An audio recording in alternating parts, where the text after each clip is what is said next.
우리 자리에서 일어나서 함께 하나님을 찬양하겠습니다.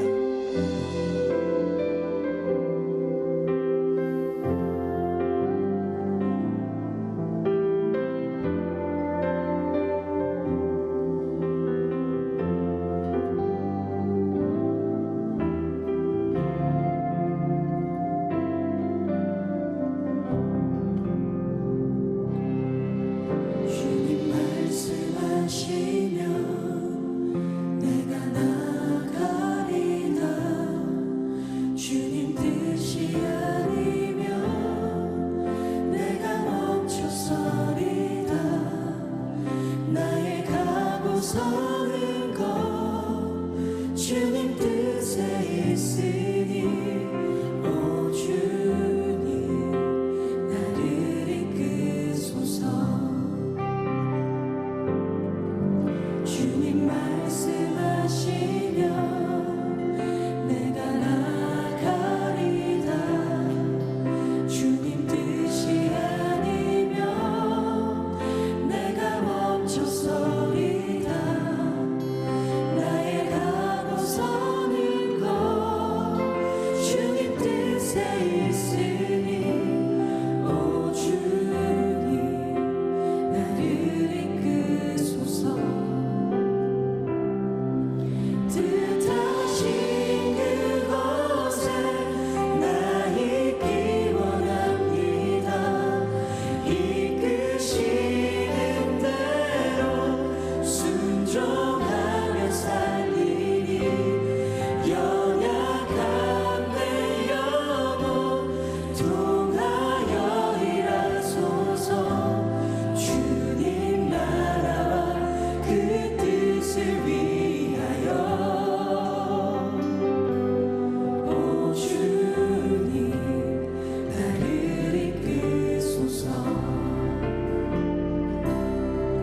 주님 말씀하시면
주님이 기뻐하시는 것을 구하는 삶, 이 제목의 말씀을 가지고 함께 은혜를 나누겠습니다.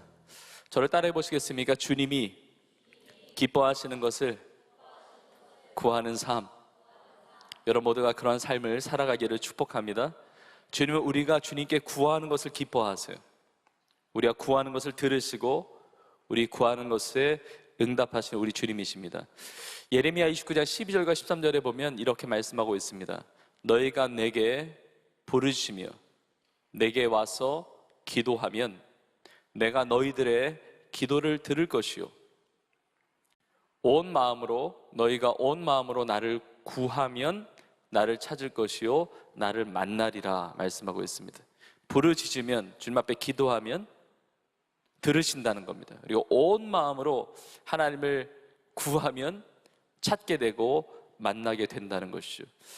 우리 하나님은 살아계신 하나님이십니다. 우리의 기도를 받으시는 하나님이세요.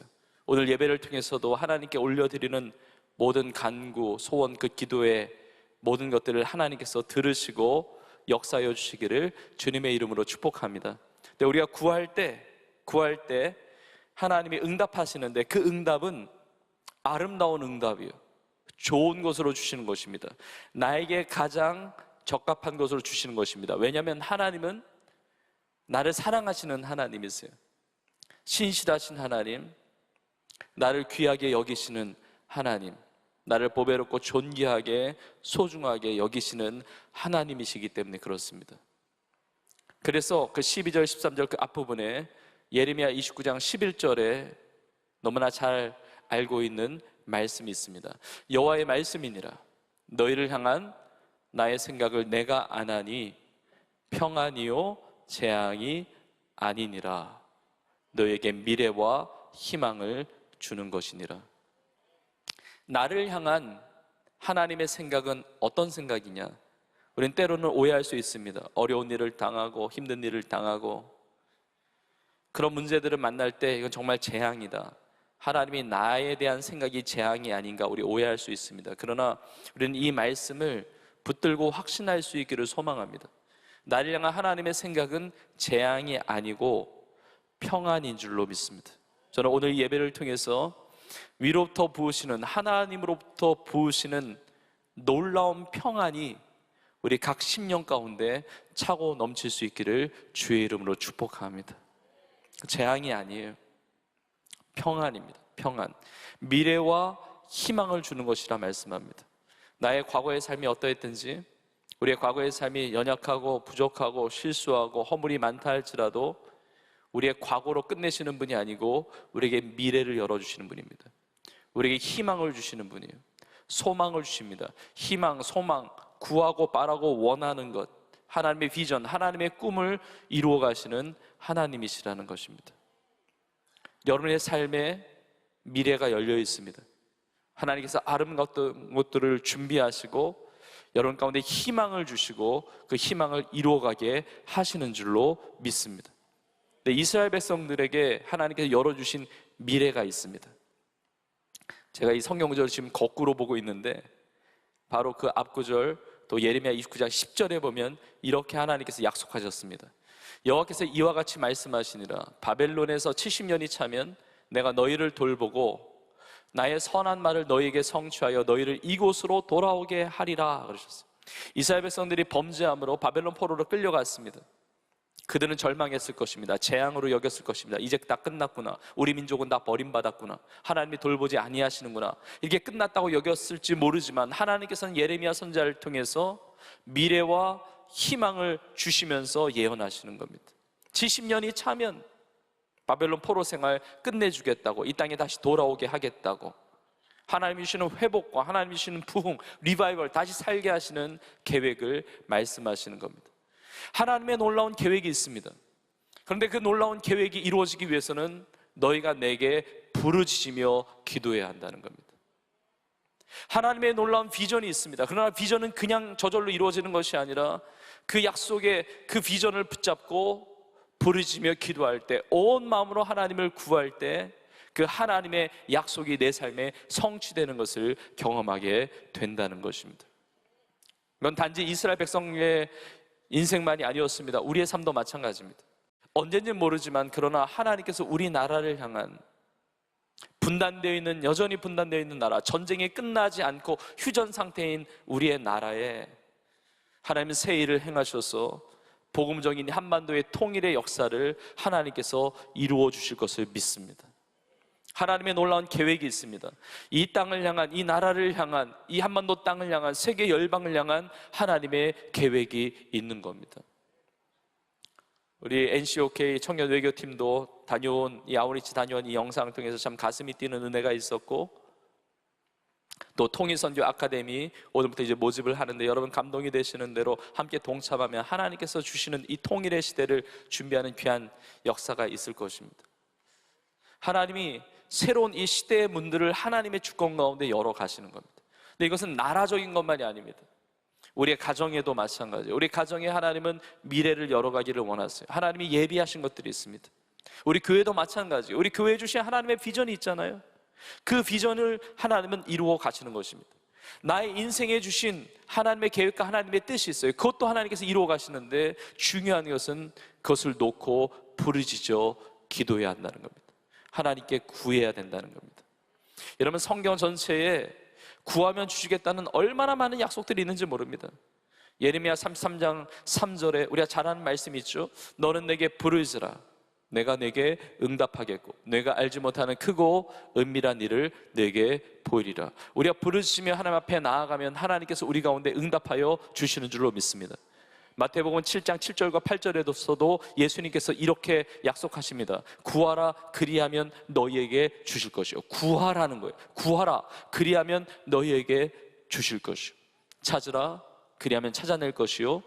문을 두드리라 그리하면 너희에게 열릴 것이니 구하는 이마다 받을 것이요 찾는 이는 찾아낼 것이요 두드리는 이에게는 열릴 것이니라. 구하지 않으면 받을 것이 없어요. 하나님은 준비하고 계세요. 하나님의 응답을 예비하고 계세요. 하나님의 뜻을 이루어 가십니다. 그런데 우리가 구해야 한다는 것이죠. 여름 기간에도 많은 중보기도의 자리가 있습니다. 여러분 그동안 구하지 않았다고 할지라도, 그동안 기도하지 않았다 할지라도 다시 주님 앞에 구해 보십시오.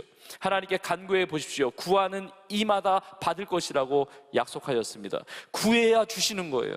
찾는 자가 찾아내는 것입니다. 문을 두드리는 자에게 열리게 되는 것입니다. 저는 비전공동체가 기도하며 하나님 앞에 부르짖으며 구하는 공동체가 되기를 주의 이름으로 축복합니다. 우리 세종교회가 나의 힘 가지고 살아가는 것이 아니라 하나님께 구함으로, 구할 때 주시는 하나님의 응답, 그 축복, 그 기적을 경험하면서 승리하는 교회가 되기를 주의 이름으로 축복합니다. 자, 그런데 우리가 구하는 삶이 성도의 삶이에요. 하나님께 구하는 삶. 자, 그런데 우리가 하나님 앞에 구하며 나아갈 때 구하는 내용도 너무 중요하다는 겁니다.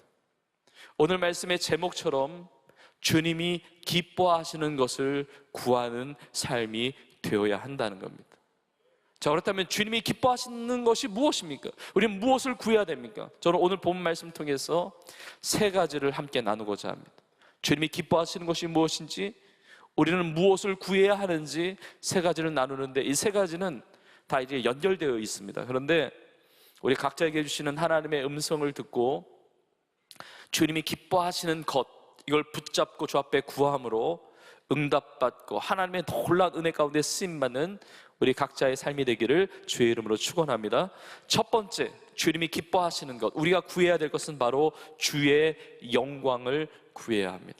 주의 영광, 주의 영광. 주님의 영광을 구한다는 것은 세상의 영광, 나의 영광, 다른 영광들을 다 내려놓는 것을 말을 하는 겁니다. 오늘 본문에 보니까 세베대의 두 아들 야고보와 요한이 예수님께 나옵니다. 그리고 예수님께 여쭙습니다. 선생님이여, 무엇이든지 우리가 구하는 바를 우리에게 하여 주시기를 원하옵나이다. 지금 야고보와 요한이 구하고 있어요. 무엇이든지 우리가 구하는 바를 우리에게 하여 주시기를 원하옵나이다. 주님, 우리가 원해요. 우리가 구합니다. 우리가 간구합니다. 우리에게 기도 제목이 있어요. 이 기도에 응답해 주세요. 이 기도대로 이루어지게 해주세요. 간구하면서 예수님께 나아가는 겁니다. 그때 예수님께서 이렇게 말씀하십니다. 너에게 무엇을 하여 주기를 원하느냐. 여러분, 예수님은 우리가 구하는 것을 기다리시는 분이세요. 응답할 준비를 하고 계시는 분이 있어요. 야고보와 요한이 구한다고 하니까, 응답을 원한다고 하니까, 그러면 너희에게 무엇을 하여 주기를 원하느냐 물으셨다는 거예요. 너의 기도 제목이 무엇이냐, 너가 구하는 그 내용이 무엇이냐 물으셨다는 것이죠. 그 야고보와 요한이 이렇게 대답합니다. 주의 영광 중에서 우리를 하나는 주의 우편에, 하나는 주의 좌편에 앉게 하여 주옵소서. 그때 예수님이 이렇게 대답하세요. 너희는 너희가 구하는 것을 알지 못하는도다.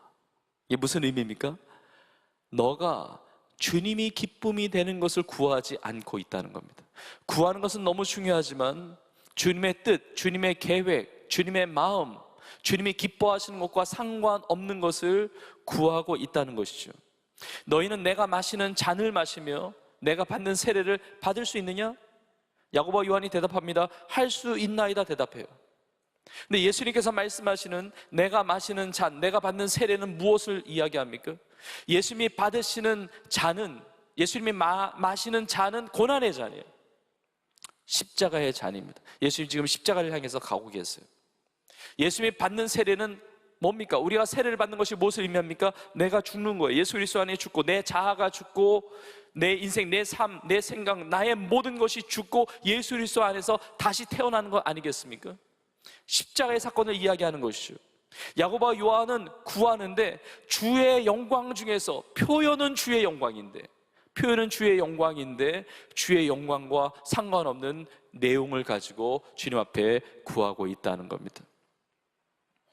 오늘 본문에 보면, 우리가 읽지 않았지만 그 앞부분에 보면 예수님께서 세 번째로 순환을 예고하시는 장면이 나옵니다.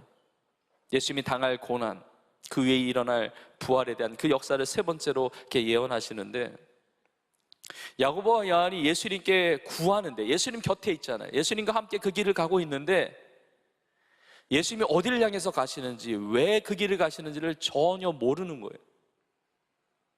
주님이 원하신 바를 모릅니다. 주님이 기뻐하신 것이 무엇인지를 모릅니다. 왜냐하면 자기 아이디어로 가득 차 있기 때문에, 자기 생각으로 가득 차 있기 때문에. 사실 어떻게 보면 주의 영광이라고 표현을 했지만 제자들이 생각했던 것은 예수님이 세속적인 왕이 될 것이라고 생각을 했습니다. 예수님께 이루실 나라는 세속적인 그런 왕국을 세우실 것이라고 생각했습니다. 그래서 거기에 나를 윗자리에, 어디 자리에 위치하도록 이렇게 성공하게 해달라는 거예요. 주의 영광을 구하고 있지만 사실은 야고보와 요한이 원했던 것은 세상의 영광이었습니다. 자기의 영광이었습니다. 세상의 성공이었습니다. 다른 표현으로 말한다면 자기의 성공을 위해서 예수님을 방편 삼아 이야기하는 거예요. 예수님과 딜하는 겁니다. 예수님과 거래하는 것입니다. 자기가 누리고 싶은 그 세상의 영광을 구하면서 예수님을 통해서 그것을 이루고자 하는 거예요. 예수님이 말씀하신 것은 십자가의 길을 말씀하시는 것입니다. 주의 영광을 구하기 위해서는 나의 영광, 나의 세상적인 그런 영광이 죽어져야 되는 것이죠. 갈라디아서 2장 20절에 이렇게 말씀하고 있습니다. 내가 그리스도와 함께 십자가에 못 박혔나니 그런지 이제는 내가 사는 것이 아니요 오직 내 안에 그리스도께서 사시는 것이라. 이제 내가 육체 가운데 사는 것은 나를 사랑하사 나를 위하여 자기 자신을 버리신 하나님의 아들을 믿는 믿음 안에서 사는 것이라. 주님의 영광을 위해서 산다는 것은 내가 그리스도 안에서 죽고 내 안에 그리스도가 사시는, 주님의 뜻이 이루어지는, 정말 주님이 기쁨 되는 그 삶, 주님이 영광 받으시는 삶을 살아가는 것입니다. 우리는 주의 영광이라고 표현할 수 있어요. 우리 기도는 다 예수님의 이름으로 기도합니다. 예수님의 이름으로 기도하는데 포장지는 예수님의 이름인데 그 내용물을 보니까 예수님과 아무 상관없는 기도의 제목이라고 한다면 포장지가 잘못되어 있든지 내용물이 잘못되어 있는 거예요. 야고보와 요한은 중심이 잘못 이동되어 있습니다. 신앙이 변질되어 있습니다. 주님의 영광, 주님 중심이 아니라 표현은 주님의 영광이지만 자기의 영광, 세상의 영광을 구하고 있는 겁니다. 예전에 한 성도님의 간증과 고백을 들은 적이 있습니다. 주님의 영광을 위해서 살려고 노력했다는 겁니다. 모태신앙으로 자라나서 주님의 영광을 위해서 살려고 세상에서 열심히 살았다는 겁니다. 세상에서 사람들에게 인정받는 모습이 주님의 영광을 가리지 않는다고 생각해서 직장생활도 열심히 하고 최선을 다해서 노력하면서 살았다는 겁니다. 처음에 주님의 영광을 위해서 그렇게 인정받는, 영향력 있는 삶, 그렇게 높임받는 삶, 그렇게 최선을 다하는 삶을 살았는데 어느 순간 주의 영광이 빠져버린 것이죠.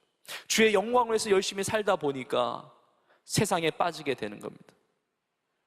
주님의 영광으로 시작했는데 세상에 빠지며 세상의 일들에 자신의 삶을 다 이렇게 하다 보니까 예배도 소홀하게 돼요. 하도 세상 일이 바쁘다 보니까 뭐 기도할 시간도 없습니다. 말씀을 가까이 할 시간도 없어요. 나중에 돌아보는 겁니다. 나는 진짜 주의 영광을 위해서 살았는가?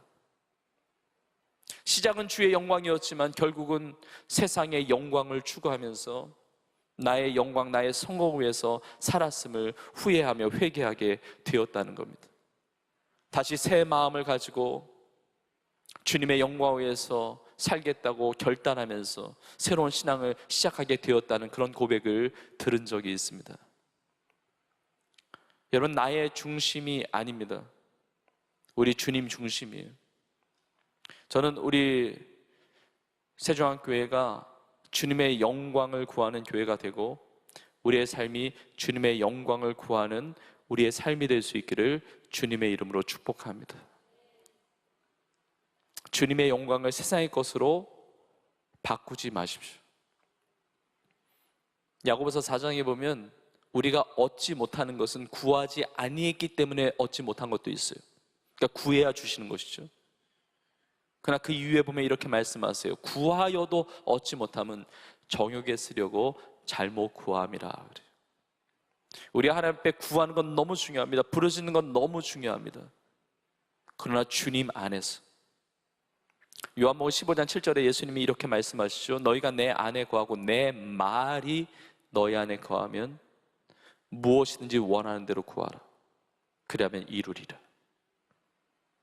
무엇이든지 원하는 대로 구하라. 무엇이든지 원하는 대로 구하라 그러세요. 이룬다. 그런데 전제가 있어요. 우리가 예수님 안에 거하고 예수님의 말씀이 우리 안에 거해야 됩니다. 주님의 영광을 위한 삶. 여러분, 주님의 영광을 위해서 구한다는 것이 세상 영광 다 하나도 없다, 주님은 절대로 세상에서 성공하게 하지 않으신다, 이것을 말하는 것이 아닙니다. 하나님의 세상 가운데 성공을 주실 수 있어요. 세상의 영광, 그런 스포트라이트를 받게 하실 수도 있습니다. 하나님은 신실한 크리스찬 기업가도 세우기를 원하시고, 크리스찬 정치인도 세우기를 원하시고, 크리스찬 교육가도, 크리스찬 전문인도, 크리스찬 리더들도 하나님은 세우기를 원하세요. 그러나 그것을 위해서 예수님이 수단이 되어서는 안 되는 겁니다. 그걸 위해서, 나의 성공에서 예수님이 존재하는 것이 아니에요. 그 성공이 없다면 예수님을 떠날 것입니까? 그렇지 않습니다. 이 야고보와 요한에게서는 예수님은 나의 영광을 위한 수단과 도구였어요. 여러분, 주님은 그런 분이 아니십니다. 예수님은 나의 주님이세요. 예수님은 나의 그리스도가 되십니다. 예수님은 나의 구원자가 되십니다. 예수님은 나의 왕의 왕이 되시는 것입니다. 주님의 영광을 구하면서 세상의 영광, 나의 영광을 내려놓고 십자가에 못 박고 주님의 영광을 위해서 주의 기쁨 되는 것을 구하는 우리 모두가 될 수 있기를 주의 이름으로 축복합니다. 두 번째로 우리가 구해야 될 것, 주님이 기뻐하시는 것은 선한 영향력이에요. 선한 영향력을 놓고 기도해야 합니다. 성도의 삶은 어차피 영향력을 발휘하는 삶이에요. 가족들에게 영향을 줍니다. 친구들에게 영향을 줍니다. 이웃들에게 영향을 줍니다. 세상에 영향을 줍니다. 그런데 저는 오늘 말씀을 통해서 우리의 세대 이후에 다음 세대에 줄 영향력에 대해서 좀 나누고 싶습니다. 여러분, 우리가 주님이 기뻐하시는 것을 구하는 것과 함께 우리 청년 세대도 마찬가지입니다. 그 다음 세대에 영향을 줄 수 있는, 내가 주님이 기뻐하시는 것을 구하는 이 삶을 통해서 우리의 다음 세대도 주님이 기뻐하시는 것을 구하는 삶으로 나아갈 수 있는 것을 우리는 구해야 되는 겁니다. 오늘 본문에 보면 야고보와 요한이 예수님께 구하러 왔잖아요. 근데 오늘 본문의 말씀이 마태복음에도 기록되어 있습니다. 마태복음 20장에 보면 야고보와 요한이 예수님께 구한 것으로 나와 있지 않고 야고보와 요한의 어머니가 예수님께 와서 구한 것으로 나와 있습니다. 그럼 사복음서 마태, 마가, 누가, 요한복음 이 사복음서 중에 가장 먼저 쓰여진 복음서는 우리가 보고 있는 마가복음입니다. 그러니까 마태복음은 마가복음 이후에 쓰여진 겁니다. 알다시피 마가복음은 16장으로 되어 있습니다. 마태복음은 28장으로 되어 있어요. 분량이 더 많습니다. 그래서 마가복음에 있는 내용이 마태복음에 기록되어 있는 경우 여러 내용이 덧붙여져서 더 자세하게 보완되어서 기록되어 있는 부분들이 여러 부분이 있는 거예요. 물론 마가복음도 마태복음도 아니 성경 전체가 다 인간을 통해서 하나님의 감동으로 하나님께서 직접 우리에게 주신 특별 계시 1.1의 변함없는 진리의 말씀이에요. 그러나 특별히 그런데 왜 마태복음에는 야고보와 요한의 어머니가 등장을 할까? 야고보와 요한이 예수님께 구했던 주의 영광이라고 포장했지만 결국은 자신의 영광, 세상의 영광을 구했던 그 모습이 그 어머니의 모습과 똑같았다는 것이죠.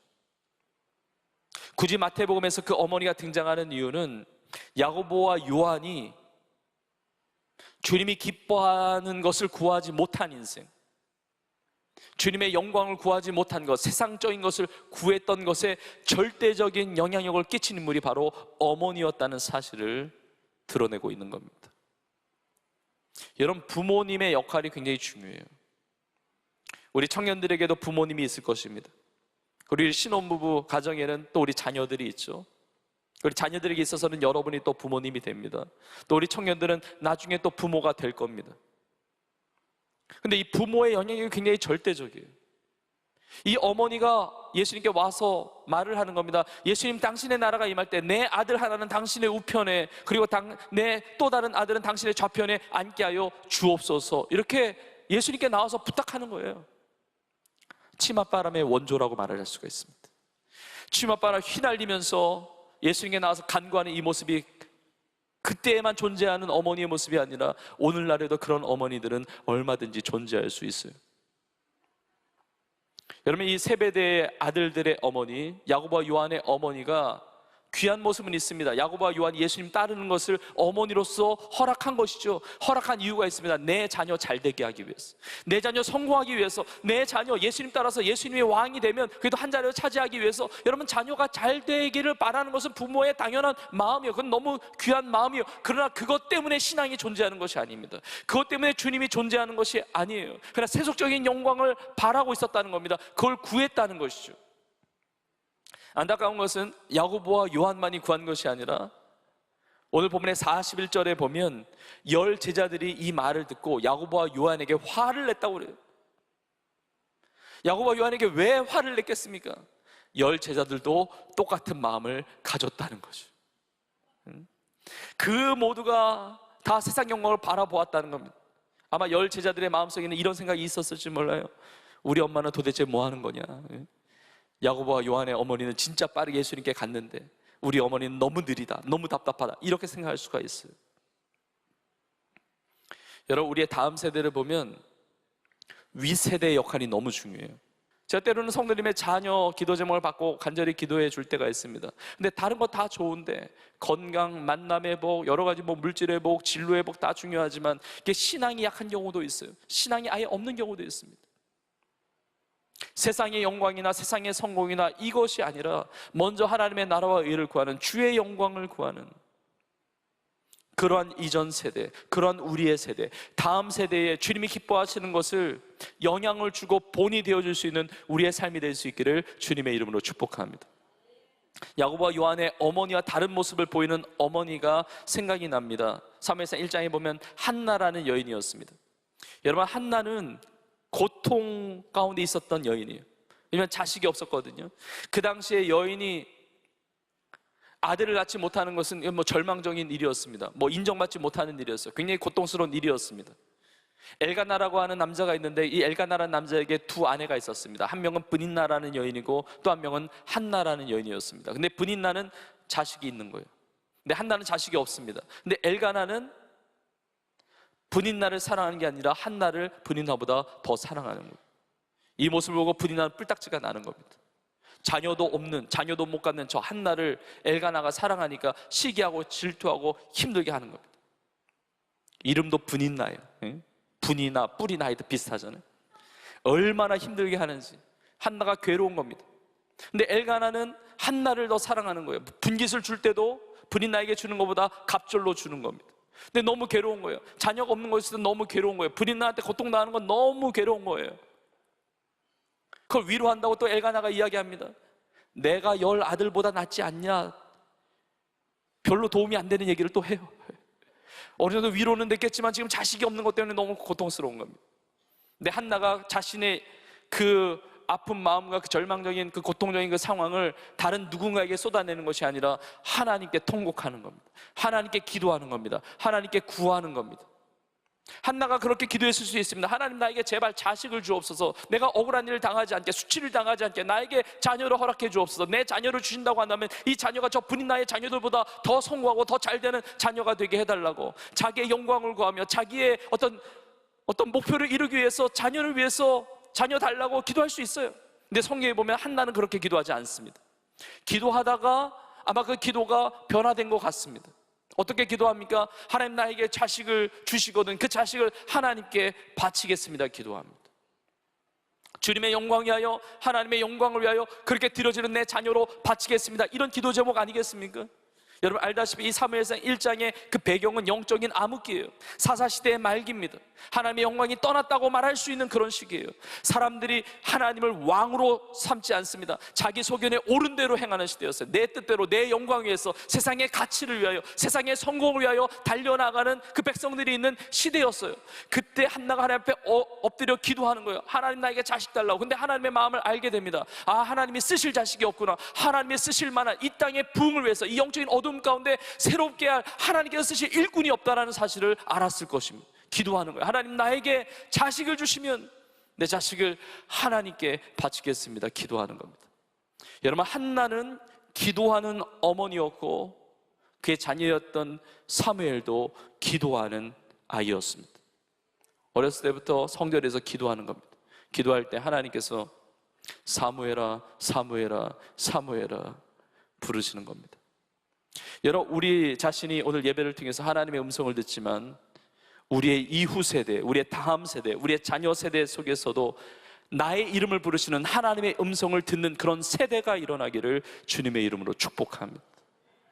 야고보와 요한의 어머니와 같은 인생이 아니라 이 한나와 같이 정말 주의 영광에서 쓰임받는 다음 세대를 일으키는 우리의 세대가 되기를 원합니다. 사실은 우리의 이전 세대가, 우리의 부모 세대가 그렇게 주의 영광을 구했어요. 그래서 우리가 지금 신앙의 놀라운 축복을 누리고 있습니다. 이제는 바톤이 우리에게 왔습니다. 이 바톤을 이어받아서 우리가 선한 영향력을 가지고 주님의 기뻐하시는 것을 구하면서 우리의 다음 세대에도 주님이 기뻐하시는 것을 구하는 세대로 일어날 수 있도록 우리의 삶이 쓰임받는 은혜가 있기를 주의 이름으로 축복합니다. 자, 주님이 기뻐하시는 것을 구하는 삶, 마지막 세 번째로 주님이 기뻐하시는 것은 바로 섬김의 삶입니다. 우리가 구해야 할 것이 있다고 한다면 섬김을 받는 삶이 아니라 섬기는 삶을 구해야 하는 것입니다. 주의 영광을 위한 삶이 도대체 무엇입니까? 예수님의 그 십자가의 고난의 잔을 마시는 것이죠. 나에게 주신 십자가를 지고 따른다는 것이 구체적으로 어떤 모습입니까? 바로 섬기며 살아가는 모습인 겁니다. 예수님이 오늘 본문에서 제 아들에게 이렇게 말씀하세요. 이방인들의 집권자들이 그들을 임의로 주관하며 그 고관들이 그들에게 마음대로 했다는 거예요. 그 권세를 부렸다는 겁니다. 자, 이거는 세상의 방식이에요. 집권자들이 임의로 주관하고 고관들이 그 권세를 행사하고 권세를 부리고 억압하고 짓누르고 옥죄고, 이게 세상의 방식이란 말이에요. 근데 예수님께서 제자들에게 이렇게 말씀하십니다. 너희들 중에는 그렇지 아니하니. 여러분, 그 당시에 예수님을 따랐던 제자들에게만 하신 말씀이 아니라 오늘 이 시대에 주님을 따르는 제자들에게도 하신 말씀입니다. 나에게 동일하게 주시는 말씀이요, 너희들의 삶은 그렇지 않을지니 누구든지 크고자 하는 자는 너희를 섬기는 자가 되어야 한다. 누구든지 으뜸이 되고자 하면 모든 사람의 종이 되어야 하리라. 그리고 결론과 같이 45절에 말씀하세요. 마가복음 10장 45절 말씀 우리 한 번 더 같이 읽겠습니다. 시작. 인자가 온 것은 섬김을 받으려 함이 아니라 도리어 섬기려 하고 자기 목숨을 많은 사람의 대속물로 주려 함이니라. 아멘. 예수님께서 선언하신 겁니다. 나는 이 땅에 섬기러 왔다. 나는 섬기러 왔다. 섬기러 왔다. 이걸 선언하신 거예요. 나는 섬김을 받으려 온 것이 아니라 섬기러 왔다. 섬기러 왔다.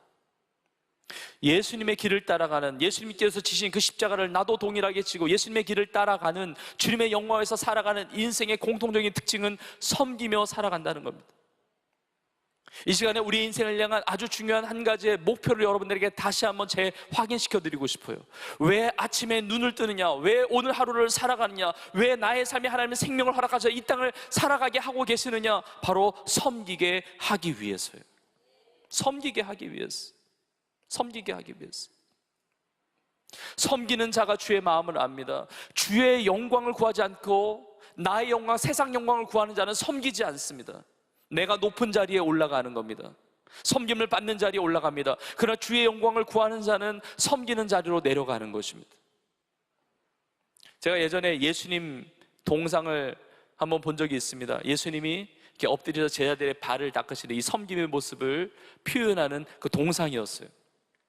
그 동상이 바닥에 놓여 있는데 예수님이 이렇게 엎드려서 제자들의 발을 잡고 있는 그 동상인데 그 밑에 한 문장에 글귀가 있었습니다. 이렇게 쓰여 있었습니다. 무릎을 꿇는 자만이 예수님의 얼굴을 볼 수 있습니다.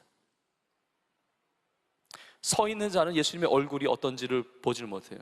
무릎 꿇고 엎드리는 자가 예수님의 얼굴을 볼 수가 있죠. 예수님의 얼굴을 본다는 것은 주님의 영광을 보는 거예요. 주님의 은혜가 무엇인지를 봅니다. 섬기는 자, 낮아진 자가 주님의 영광, 주님의 은혜를 경험할 수가 있습니다. 우리가 때로는 신앙생활하면서 이렇게 표현하는 분들을 볼 수가 있습니다. 도대체 주님의 영광이라는 것이 무엇이냐?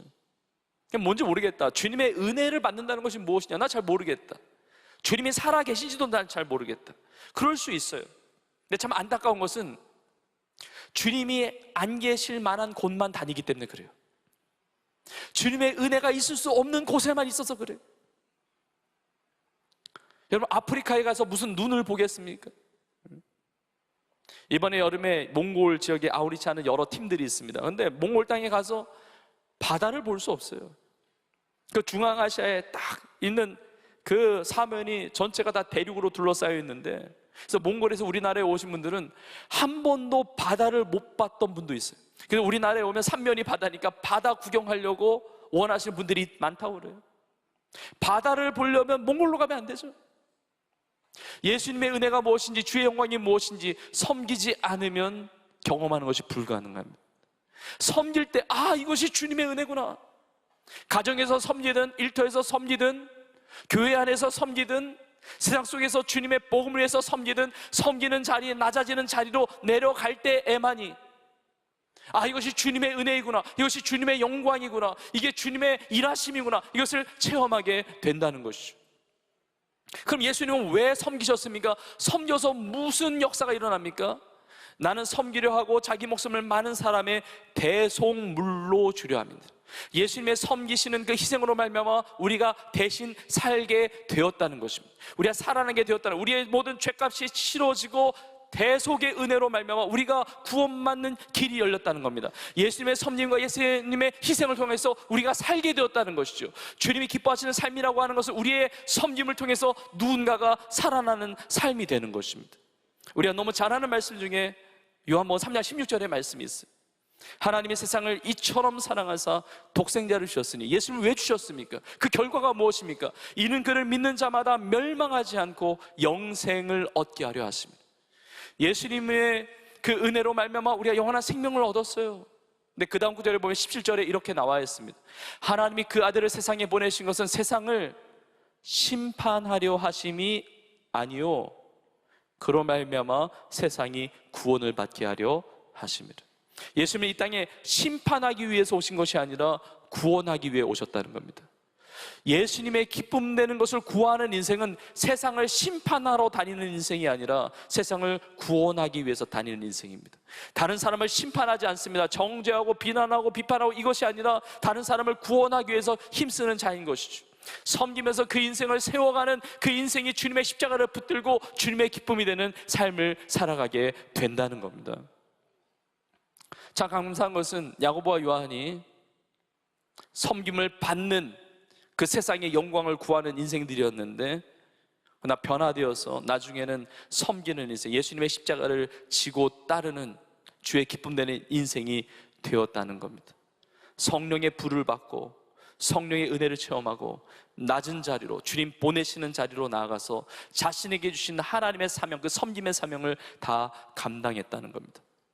야고보 사도는 12사도 중에 첫 번째 순교한 사도입니다.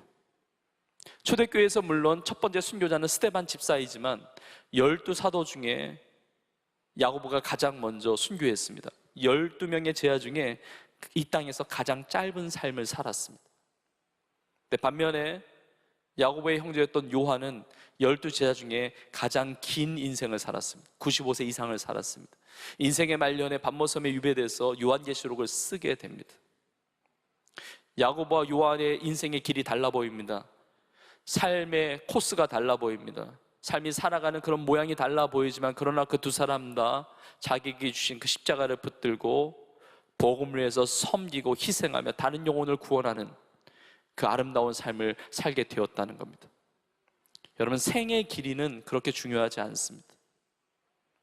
물론 오래 사는 거는 중요해요. 복이죠. 장수하면 좋습니다. 그러나 생의 길이보다 더 중요한 것은 나의 인생의 내용이 예수님과 같이 섬김의 삶을 사느냐가 더 중요한 겁니다.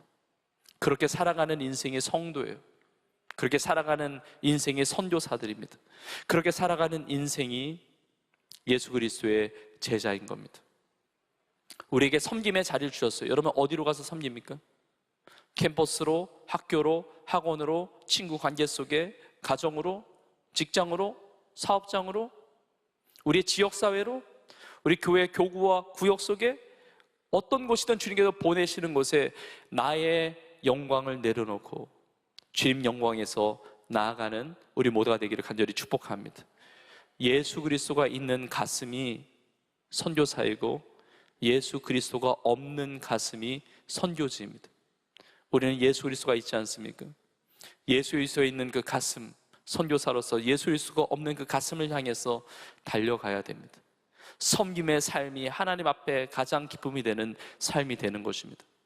그러면 서울에 여러분 가보신 분들도 많이 있지만, 우리 교회 선교 훈련을 할 때 그걸 들르게 됩니다. 양화진이라고 하는 외국인 선교사 묘역이 있습니다. 거기에 많은 선교사님들이 묻혀 계십니다. 초기 우리나라에 와서 복음을 전하고 이 땅에 묻히신 많은 선교사님이 있어요. 그 양화진은 145명의 선교사님들의 무덤이 있습니다. 그래서 47명의 선교사님의 자녀들이 묻혀 있습니다. 선교사님들은 자기의 자녀들을 희생하면서까지 우리나라에 와서 복음을 전했습니다. 복음을 가지고 섬겼던 인물이었습니다. 여러 인물들이 있는데 그 여러 사람 중에 루비 캔드릭이라고 하는 선교사님이 있습니다.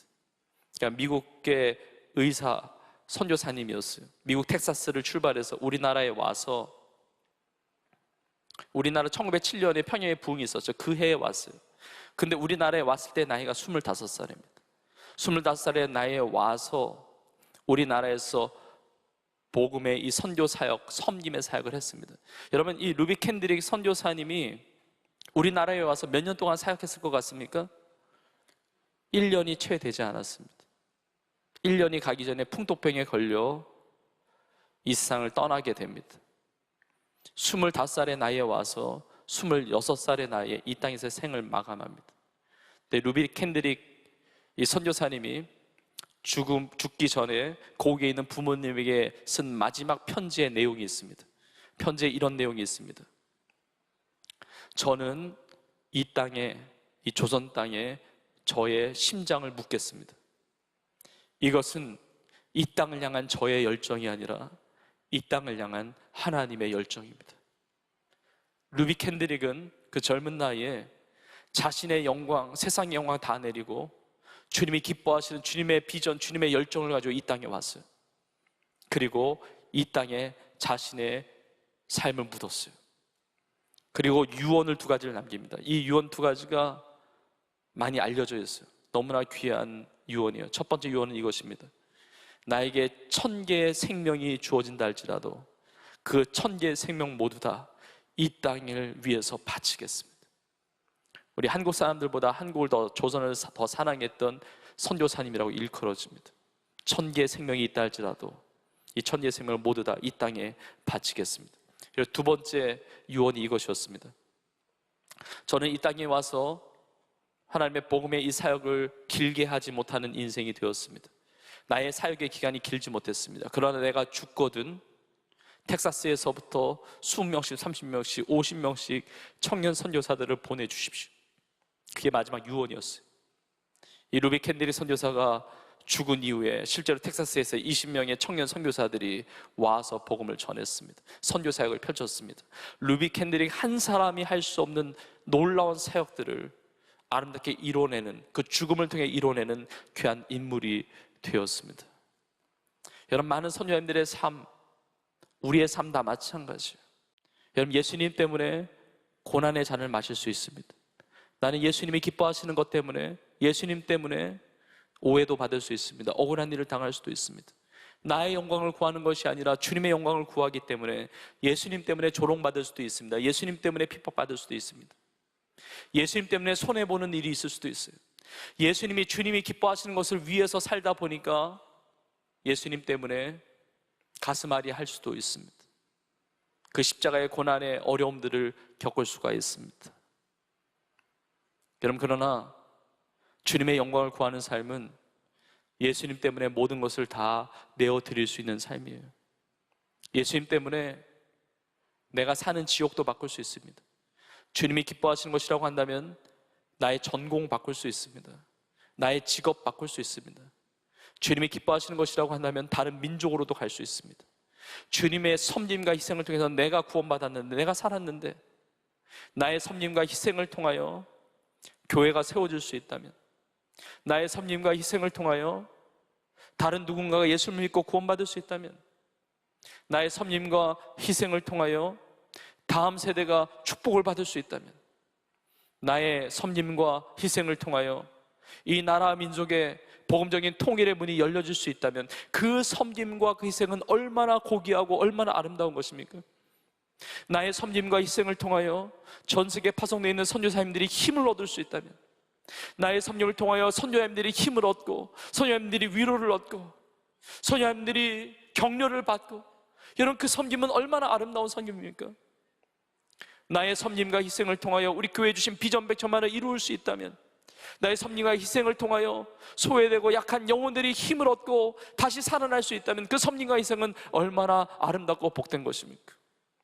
우리는 섬김을 받는 인생이 아니라 주님 영광을 위하여 섬기며 희생하며 주님의 기쁨 되는 삶을 살아가는 우리 모두가 될 수 있기를 주의 이름으로 축복합니다. 우리 설교를 마무리하면서 로마서 8장 18절에 이렇게 말씀하고 있습니다. 생각하건대 현재 고난은 장차 우리에게 나타날 영광과 비교할 수 없도다. 여러분, 섬기는 것으로 끝나지 않습니다. 고난의 잔을 마시는 것으로 끝나지 않아요. 하나님이 무조건 세상의 영광을 맛보게 하시는 것은 아닐 수 있습니다. 그러나 상관없어요.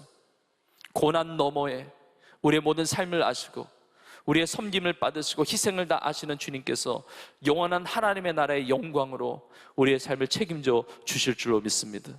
우리 온 교회가, 우리 사랑하는 청년들이, 우리 모든 성도님들이 주님 영광을 위하여 주님 기뻐하신 것을 구하고 섬김의 자리에 복음을 위해서 나누며 섬기며 쓰임받는 일에 아름답게 살아가는 우리 모두가 될 수 있기를 주님의 이름으로 축원합니다.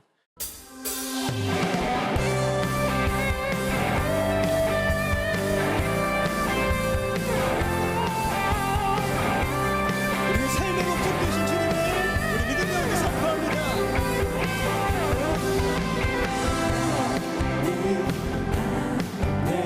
내가 살아가는 이유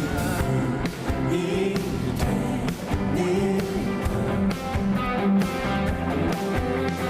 것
성령의 불이 우리 가운데 새롭게 임하기를 주의 이름으로 축복합니다. 우리의 힘과 능력이 아니라 성령의 권능을 받고 우리의 삶이 십자가를 든든하게 붙잡고 주님의 영광을 위하여 섬기의 자리로 나아가는 은혜가 있기를 주의 이름으로 축복합니다. 성령의 충만함을 받고 성령의 능력을 받고 세상을 섬기며 하나님 나라 영광을 위해서 성령의 불 가운데 쓰임받는 우리 비전공동체, 우리 청년들, 우리 성도들 다 될 수 있기를 주의 이름으로 축복합니다. 우리 고백하면서 나아갑시다. 태우소서 부으소서 성령의 불.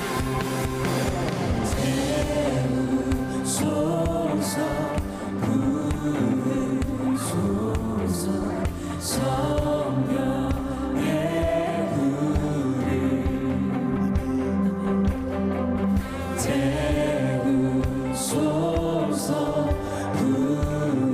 부으소서 성령의 불을 태우소서 부으소서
우리 예수님의 은혜와 하나님 아버지의 크신 사랑과 성령님의 인도 역사 충만케 하심이 세상의 어떤 영광을 위해서가 아니라 주님의 영광을 위하여 주님의 기쁨 되어 성령의 불을 받아 날마다 믿음으로 승리하며 살아가기를 소원하는 사랑하는 주의 성도들 머리머리 위에 이제부터 영원토록 함께 있을지어다.